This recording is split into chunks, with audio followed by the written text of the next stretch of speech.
They'll add I don't know how to. You can't explain what it is, but to me, stand up is like those old switchboards in the 50s that the operators used.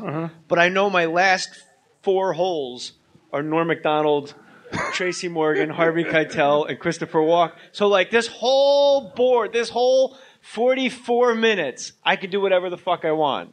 It's just a game to me. Just unplug it, plug it. My closers are this thing called Cure for Cancer and a thing about an old black man in an airport. I wish you could amalgamate the two. I hope I used the word correctly, and have your closing bit be about curing the cancer of an old black man in an airport. Because that would really bring it home, a feel-good story. Like you met an old black guy at an airport, and he's like, "Could you help a fellow out?" And will you share them with us? Oh, the bits? Sure. Yeah, I'll be happy to. I don't care. I'm not going to do the cancer one. The cancer one's too involved with people and stuff. It's just. I'll ask you. Crowd work with cancer? I'll ask you, but I know what you're going to say. What? I don't want to crowd work with cancer. Who's got cancer? Come on. Attaboy. Look, that explains the cap. Attaboy. Son, come on, I'll sign your mitt. Come on up. Sign his mitt. He's a good kid. He got shot in the gut. It's my fault he got shot in the gut. He got cancer. And everybody got that boy pregnant. Look at the game tape. Jeff Garlin. No, but it's... this is the most filmed podcast, I think, ever right now. There's literally we're at fucking Comic-Con right now. I'm not going to do the cancer one. I'll do the one. No, but ask me what you're going to ask me. I was asking, would you blow a guy? Yes. I knew that you'd say it. For $1 billion. For $1 billion. I would blow a guy for the story. Depending on the guy. You wouldn't? See, I don't count on someone in the audience being that funny. No, I'm not trying to be funny. No, but I'm saying if they said that back to me, that'd be really funny. If someone said, what yes, is your price for blowing a guy? The cure for cancer. No. If it would pop in my head. Yes, because you'd be the blowjob billionaire. People would say, how'd you make your money? I blew a guy. And me, I cure cancer. Yeah, but there'd be statues of me all around the world on my knees. And people just point That's a man who saved Daddy. And when I walk by, they would just point and go, "There's the blowjob billionaire." Exactly. I like it's a difficult alliteration. Blowjob billionaire. Blowjob billionaire. Yeah. And then scientists would come from the world over to blow this guy for cures. What if someone would blow him and boom, no more muscular dystrophy. Next scientist blows him, boom, nothing. Not all of his jism is magical. I was going to say, so there's maybe a hooker would blow him, and then she get the cure for muscular dystrophy or diabetes. Yeah. And not know what to do with it. Why wouldn't she know what to do with it? Because she's a hooker. She doesn't know. But she could tell another John with the tools to implement and all plan. the Johns would get together going, Are you with that hooker who says she can cure diabetes? Isn't that crazy? I'm fucking her. And she goes, I have the cure for diabetes. That's nuts. I like that your jism has a learning tree with different branches. Your ejaculate starts with cancer. It's like the coaching tree. Like there's the Bill Walsh coaching tree. the Bill Belichick, the Parcells coaching tree. Your fucking cock shoots out different fucking cures. Cock, it's some guy's cock. No, yeah. Some guy's cock blows out. But now, wait, hold on. Yeah. I want to visit this, and we're going to make this, this is going to be your fucking walk-in. So you blow a guy, and you, as soon as it's digested, you get the cure for cancer. And boom, you can right share. there. Now, do you now have the semen where someone blows you and you pop the cure for diabetes into their mouth? Well, considering I made up the bit and it's fictional, whatever you want. Sure. No, I mean, I just wanted to play. I would say no. Oh, it's too bad. I would say only one man with magic jism powers. But they don't always work. And that man's name is Todd Glass. If it were true, I would make it Todd Glass. If I was casting the movie right now, it'd be Todd Glass. Would you really? Would you really, Jeff? I would. I was trying to do a Todd Glass impression. Didn't really work out. Do you have how much money? I'm being completely serious. Yeah. If someone's going to write you a check, no taxes. No, fuck it. A suitcase of money, and the IRS goes, just fucking let him have it. No, don't tax it. You blew a guy for it. What's the number? What's the number for me to blow a guy? What's the lowest conceivable number you go to bed at night going, yeah, I'm still okay? Well, like when you miss brushing your teeth, it doesn't bother you. Like you lay in bed and going, fuck, I gotta brush again. It's disgusting. Well, here's my answer would be $1 billion. I'll tell you why. You're lying. No. Women do it for free, constantly. I am not a woman. Right. We know that. Man. You are all man. Listen. Here's Catholic Here's man. why $1 billion. Because A, I'm not a homophobe. I think that. I let you kiss me. No, but the point I'm making is, on the cheek you kiss me. I give earlier. but the point I'm making is, I really wouldn't be okay with blowing a guy and remembering it. So if I had $1 billion, I could hire a team and spare no expense to eliminate it from my brain, to wipe it out. So I'm sure I'd have hundreds of millions left you got over. Lots of kids. If I've had hundreds of millions left over, I'd be okay with it because I wouldn't remember it. Someone go, you blew a guy once. I go, bullshit. What if they showed you photos of you? No. So then I wouldn't blow it because you're including with the blowjob now. Someone's taking pictures. Sure, for a fucking $1 billion, I think they deserve a Polaroid, don't you guys? No. I mean, back me up, ladies. Back me up, ladies. Sometimes these guys, they don't get it right, guys. I would not do it. That was my Minnesota girl comic. Minnesota girl comic? Back me up, ladies, because sometimes these guys, they don't get it. By the way, I don't know what the fuck. Can I just say something? You're doing it that character, Minnesota. If you want to call it that. But the point being annoying sound. How many times have you been on the road and fucking followed that? Like night after night, heard that fucking voice. And it could be a hack guy too, just a fucking hack. Yeah. Just with those rhythms of just shut the fuck up. I mean, am I the only one? And then the audience is laughing at them. Wait. And you're going, I hate this audience because they're laughing at them. And they should be booing and saying, get off, you're an embarrassment to mankind. And it's always the same buzzwords that make an audience crazy. Like, this is like something on steroids. You know, like whatever they're talking about is like, oh, what is it? Is that your final answer? Da da da da da. And I'm in the corner like, what is this? Something on LSD? How do they pick that up? Like, does a bad comic watch another bad comic and go, I'm going to do all his rhythms? Yeah. It's fucked up.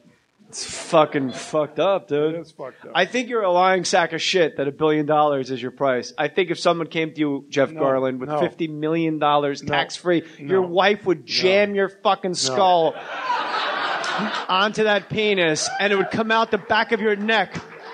I could pinch the guy's dick on your when I gave you a neck massage in the back. Your wife would you got like 7 kids.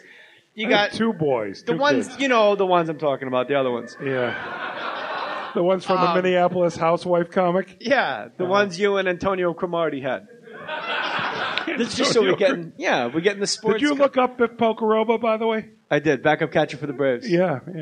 So I would do it. You didn't ask, but... I did. I said for $1 billion. You said yes, but you're lying. What's your price? You're lying. No, I don't lie. Well, that's nice of you, and it's nice that you. First of all, by the way, there's levels to it. I love asking these things. Like I love saying, okay, how much for you to sleep naked with Bud Friedman for a night? I would just do it because it's funny. Sleep naked. I don't care. You do it because it's funny? Yeah. If I can make it happen, you do it. I'd have to be at like a hotel on the road someplace. No, like I'm not going to like not put my son to bed to go sleep naked next to Bud when Alex is downstairs watching Real Housewives of Beverly Hills. I asked you and how going, much. Why on it? I asked you how much then. I'll do it for $10,000. Okay, like Larry David and whatever my mortgage is. I'll figure. I don't really know the exact number, but Larry whatever David that and is. We're in New York, and where we were staying across the street was a movie theater, and there's a big poster for Eat, Pray, Love, gigantic. And I turned to him and I go, "How much for you to see Eat, Pray, Love?" And he thought about it for like a minute, and he went, $3,000. And I thought that's a right amount, you know, $3,000 to sit through that. Did you see it? No, I saw it on a plane. Oh. But the point being is, It was in the background in a plane. I didn't even have to like turn on the sound. They play it. They do it on planes so no one walks out. Yeah. Back me up, ladies. You would say on stage when Charlie Sheen was in the middle of his Crazy Train thing, he had a problem with Chuck Lorre, the showrunner for 2.5 Men, and he was making $2 million a week. And I'd say, let me put that in perspective for everybody. That's $2 million a week. That's $8 million a month. That's more money, listen to me now, than A-Rod makes. And there's never an away game. You just drive to fucking CBS Radford on Laurel Canyon, and they pay you $2 million Monday, Tuesday, Wednesday, Thursday, Friday. Ring, another $2 million. It just keeps fucking coming in, right? And he had problems at work. Like, there's people here that they won't take a shit. Well, I'm not going to talk about poop. It bothers you. But there's people here that have real problems at work. Like, the guy next to him is the dick and whatever. If they said to me, JJ, we got good news and bad news, because I got fired by CBS before he did. You don't see me traveling the country doing, well, that's exactly what I'm doing.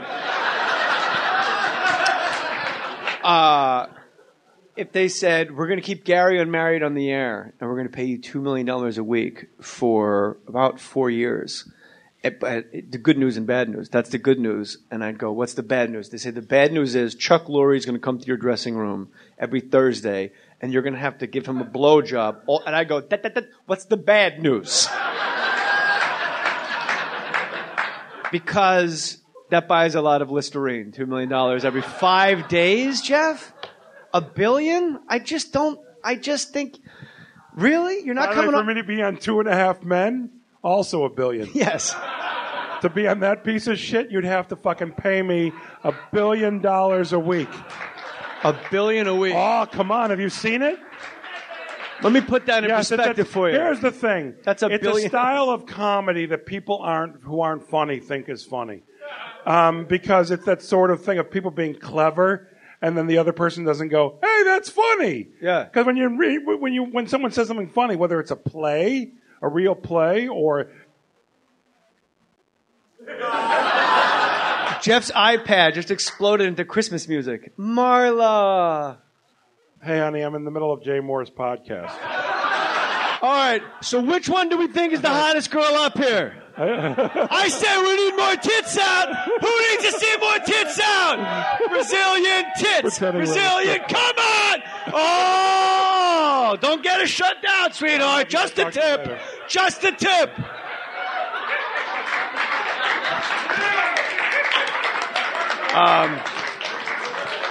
I'm like a fucking cat waiting to pounce. I blew my voice out being fake strip club guy. No, there's a style of comedy where everybody's really clever and nobody else. Like what's that other show about the smart guys? Oh, the fucking Big Bang Theory. Big Bang Theory. But it's like I tried watching. Nothing like a comedy built around autism. No, but hear me out. He's autistic. But we surround them with real funny. No. I think it's very clever writing, but I'm not into clever. You know what I'm into? A solid hour of Gary Unmarried.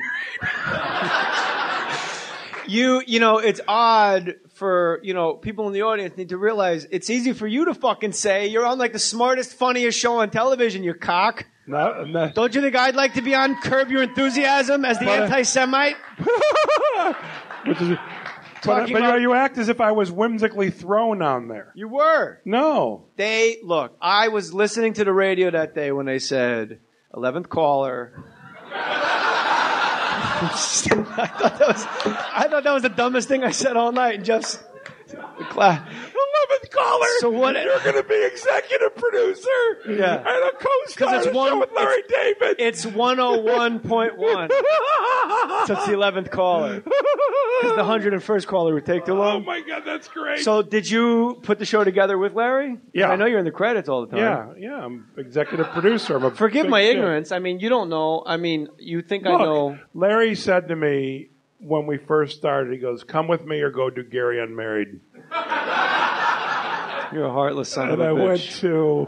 Call Marla Did you back. choose that title, by the way? No, you know what? I think it was Damon Wayans' show. Oh, okay. I'm being serious. No. That's how fucking funny networks operate, though.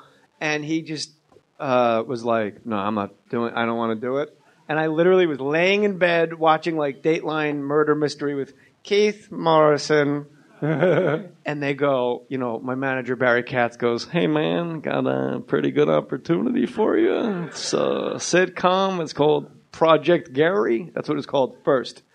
And, it's this quote, it's this amount of money, and it's this, and back end, and participatory. And I go, oh, sure. Like, when do I meet them? He goes, no, you got a table read tomorrow at 10:30 if you want. So I'm laying in